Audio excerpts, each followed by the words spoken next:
Sot do të dorëzoj kërkesë në ankesë, do dorëzoj ankesë në panelin zgjedhor për ankesa dhe parashtresa, të cilit do t'ja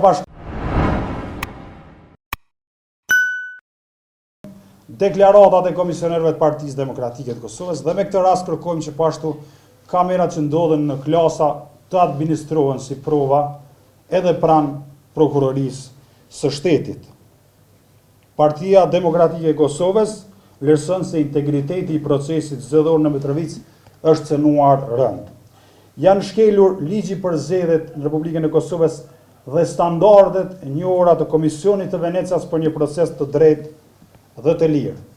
Në këto kushte, nderuar gazetar, më lejoni të paraqes kërkesat e Partisë Demokratike të Kosovës.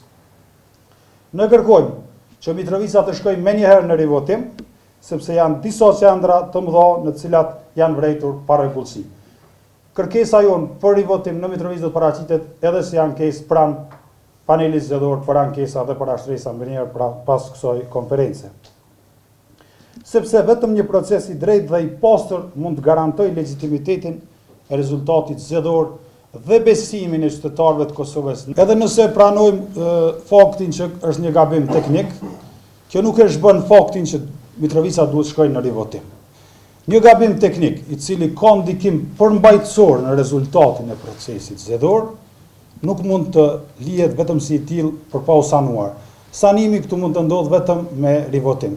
Në praktikën e panelit zgjedhor për ankesa dhe parashtresa dhe në jurisprudencën e Gjykatës Supreme të Kosovës, gjithherë është thonë që edhe kur është gabim teknik, nëse ai ka peshë për rezultatin zgjedhor, ajo duhet të sanohet. Në këtë rast, sanimi vetëm që mund të ndodhë është përsëritja e zgjedhjeve në Mitrovic, pra rivotimi dhe dhënien e shanses qytetarëve të Kosovës që të votojnë të lirë, të votojnë në mënyrë me ndërgjegjen e tyre dhe të sigurohen që numërimi i votave është i drejtë. Sot qytetarët e Mitrovicës nuk besojnë dhe kanë çdo drejt të dyshojnë që vota e tyre edhe për një kandidat të caktuar nuk ka shkuar aty ku ata kanë dashur.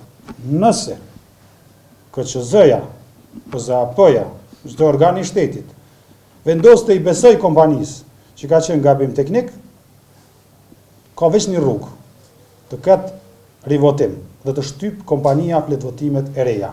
Vetëm kështu mund të restaurohet ky proces. Asnjë justifikim tjetër nuk e përmirëson shkeljen që ka ndodhur. Gjatë ditës së djeshme, komisionerët tonë gjatë procesit të numërimit kanë vërejtur pa rregullsi të rënda.